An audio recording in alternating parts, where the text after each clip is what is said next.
What's up guys, Sanjyot Keer here, welcome to IFL। साबूदाने के वड़े आज बना रहा हूँ। चैत्र नवरात्रि चल रही है और काफ़ी सारे रिक्वेस्ट आए थे कि उपवास वाली कोई रेसिपी शेयर करने के लिए। अब साबूदाने वड़े मुझे तो बहुत ज़्यादा पसंद है, मैं बचपन से खाते आ रहा हूँ और आज उसकी एकदम परफेक्ट वाली क्रिस्पी साबूदाने वड़े एकदम डिलिशियस वाले वो वाली रेसिपी आपके साथ शेयर कर रहा हूँ। साथ ही में एक पीनट वाली चटनी है, वो मुझे बहुत अच्छी लगती है इन वड़ों के साथ खाने के लिए, तो उसकी भी रेसिपी आपके साथ शेयर कर रहा हूँ। सबसे पहले साबूदाने को एकदम परफेक्ट तरीके से सोक कैसे करते हैं वो देख लेते हैं। तो 1 कप साबूदाने को छन्नी में ऐड कर दीजिए। अब इसको अच्छे से पानी से धो लीजिए। पानी से धोने से क्या होगा, इसका जो एक्सेस स्टार्च है, सरफेस स्टार्च है, वो निकल जाएगा। एक बार आपने इसको धो लिया, धोए हुए साबूदाने को एक बोल के अंदर ऐड कर दीजिए। बोल के अंदर ऐड करने के बाद 1 कप यानी कि इक्वल क्वांटिटी, जितना साबूदाना लिया है उतना ही पानी ऐड करके इसको ढक दीजिए। अब ढकने के बाद इस साबूदाने को आपको कम से कम 4 से 5 घंटे के लिए सोक करना ही है। ओवरनाइट भी सोक कर सकते हैं, 7-8 घंटे के लिए, कोई प्रॉब्लम नहीं है। ओवरनाइट सोक करने के बाद इसे आप यूज़ कर सकते हैं। तो मैंने सोक करके रखे हुए हैं साबूदाना को। साबूदाना सोक होने के बाद कुछ इस तरीके का दिखेगा, अच्छे से फूल जाएगा। अब आप इस साबूदाने की खिचड़ी बना सकते हो, वड़े बना सकते हो, कुछ भी बना सकते हो। अब साबूदाने वड़े कैसे बनते हैं वो देख लेते हैं। सबसे पहले एक पैन के अंदर 3/4 कप मूंगफली ऐड कर दीजिए, यानी कि पीनट्स। अब इन पीनट्स को आपको मीडियम फ्लेम के ऊपर कम से कम 5 से 6 मिनट के लिए अच्छे से रोस्ट करना है। इसकी जो स्किन है वो निकलना शुरू हो जाएगी और अच्छे से क्रंची हो जाएंगे ये पीनट्स, तब तक इनको आपको रोस्ट करना है।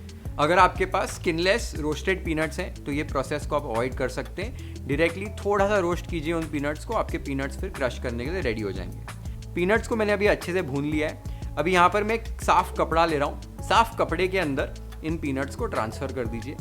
हल्के से ये ठंडे हो जाए, उसके बाद आपको पीनट्स को इस तरीके से एक पोटली बनाकर अच्छे से हाथों के बीच में रगड़ना है। इससे क्या हो जाएगा, जो स्किन है वो ऑटोमेटिकली निकल जाएगी। तो आप देख सकते हो मैंने स्किन को निकाल लिया है।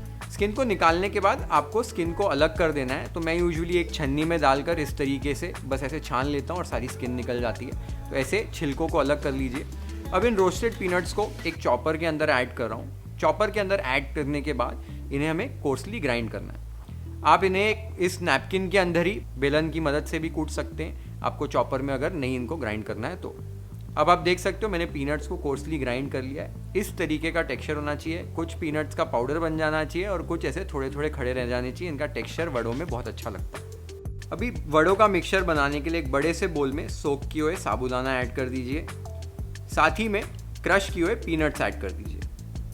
अब इसके अंदर 1 टीस्पून जीरा, 2 से 3 कुटी हुई हरी मिर्च, आधा नींबू का रस, 1 टेबलस्पून शक्कर, टेस्ट के हिसाब से नमक, आप सेंधा नमक भी यूज़ कर सकते हैं, 3 मीडियम साइज़ के उबले हुए आलूओं को अच्छे से आप मैश करके इस तरीके से ऐड कर दीजिए। साथ ही में 1 मुट्ठी भर ताज़ा कटा हुआ धनिया। अब यहाँ पर मैंने 8 से 10 कड़ी पत्तों को चॉप किया हुआ है, वो ऐड कर रहा हूँ, ये कम्प्लीटली ऑप्शनल है। अब आपको एक बार अच्छे से हल्के हाथों से इस मिक्सचर को मिक्स कर लेना है, जब तक कि सारे इंग्रेडिएंट्स मिक्स नहीं हो जाते हैं। एक बार आपने हल्के हाथों से सारे इंग्रेडिएंट्स को मिक्स कर लिया हो, अब आपको हल्के हाथों से ही मैश करना है इस मिक्सचर को। मैश इतना ही करना है कि साबूदाना जो है वो ज़्यादा टूटना नहीं चाहिए। ध्यान दीजिए कि हल्के हाथों से बस कंबाइन करना है, ताकि जो आलू है, साबूदाना और मिक्सचर है वो एक साथ आ जाए और कंबाइन हो जाए। साबूदाने को आपको मसल के क्रश करना नहीं है, ये बात का आपको ध्यान देना है। तो आप देख सकते हो बस थोड़ा सा इसको अच्छे से कंबाइन कर लिया है। और जब आप थोड़ा सा मिक्सचर लेंगे अपने हाथों में और उसका एक बॉल तैयार करेंगे, इस तरीके से जुड़ जाना चाहिए, यानी कि आपका मिक्सचर एकदम परफेक्ट बना है। तो मिक्सचर हमारा रेडी हो गया है। अब इसे शेप करने के लिए अपने हाथों पर हल्का सा पानी लगाइए, थोड़ा सा मिक्सचर अपने हाथों में लीजिए। अब इसका एक बॉल तैयार कीजिए।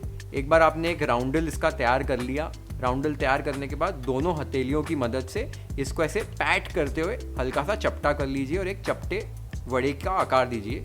जैसे हम एक टिक्की बनाते उस तरीके का आपको इसे शेप करना है। तो आप देख सकते हो मैंने साबूदाने वड़े को शेप कर लिया है। इसी तरीके से सारे साबूदाने के वड़े आप शेप करके रख लीजिए।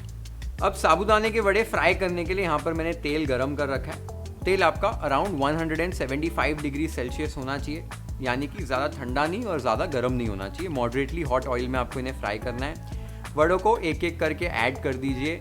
6-7 वड़े आप एक साथ तल सकते हैं, कोई दिक्कत नहीं आएगी। बहुत ज़्यादा ओवर क्राउड नहीं कीजिए तेल के अंदर, नहीं तो साबूदाने के वड़े बहुत आसानी से एक दूसरे से चिपक जाते हैं। वड़े ऐड करने के बाद कम से कम 30 to 45 सेकेंड्स के लिए या 1 मिनट के लिए इन्हें ऐसे ही रहने दीजिए। आप इसे स्टर नहीं कीजिए, स्टर करेंगे तो भी आपके वड़े जो हैं वो करछी को चिपक जाएंगे या तो फट जाएंगे, तो इस बात का आपको ध्यान देना है।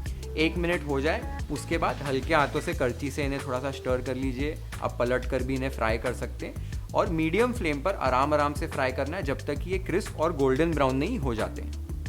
तो आप देख सकते हो मैंने आराम से इन साबूदाने के वड़ों को फ्राई कर लिया है, एकदम क्रिस्प और गोल्डन ब्राउन हो गए हैं। इन्हें गरम तेल से निकाल कर एक छन्नी में ऐड कर दीजिए और सारा जो एक्सेस ऑयल है वो ड्रिप ऑफ होने दीजिए।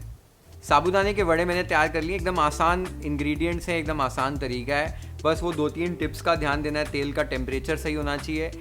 जब वड़े बनाओगे तब आपको ज़्यादा मसलना नहीं है, नहीं तो सारे साबूदाने जो हैं वो क्रश हो जाएंगे। साबूदाने को सोक भी आपको एकदम बराबर तरीके से इक्वल क्वांटिटी ऑफ साबूदाना और पानी यूज़ करके सोक करना है। इन चीज़ों का अगर आप ध्यान देंगे तो आपके वड़े अच्छे बनेंगे।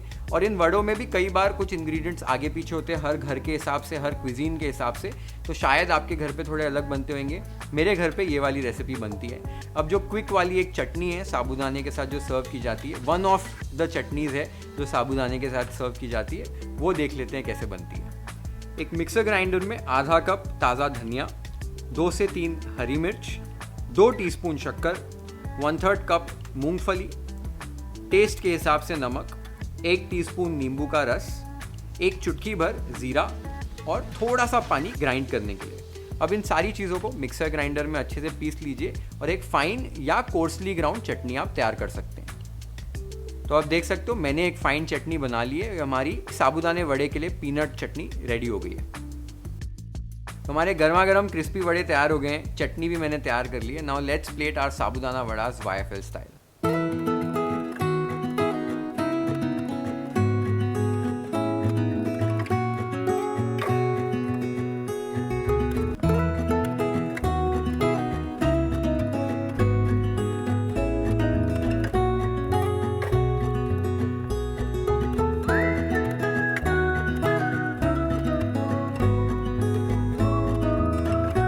साबूदाने वड़े हमारे परफेक्टली बने, बहुत ही क्रिस्पी और बहुत ही डिलिशियस बने, और जो चटनी भी है वो भी बहुत अच्छी लगती है।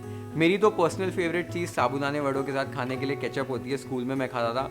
उपवास में केचप नहीं खाते हैं तो चटनी बना लो इस तरीके की। कई बार इसके साथ मीठा वाला दही या महाराष्ट्रन जो है वो कोशिम्बीर सर्व करते हैं। एक पीनट और कोकोनट चटनी भी बनती है, वाइट वाली, हरी वाली। तो कई सारी तरीक़ों की चटनियाँ बनती हैं साबूदाने वड़े के साथ। सारी चीज़ें सही हैं, तो आप जैसे बनाते हैं उस तरीके से बनाइए, या इस चटनी को भी ट्राई करके बना सकते हैं। बहुत ही डिलिशियस लगती है ये वाली चटनी। ज़रूर ट्राई करो ये साबूदाने के वड़े अपने घर पे और मुझे बताओ कमेंट्स में कैसे बने। Share this video with your friends and family. Hit the like button if you like this recipe. Follow and subscribe to YFL if you haven't yet. Have an amazing time with these beautiful, crispy, garma garam sabudana vadas at your home. Cheers.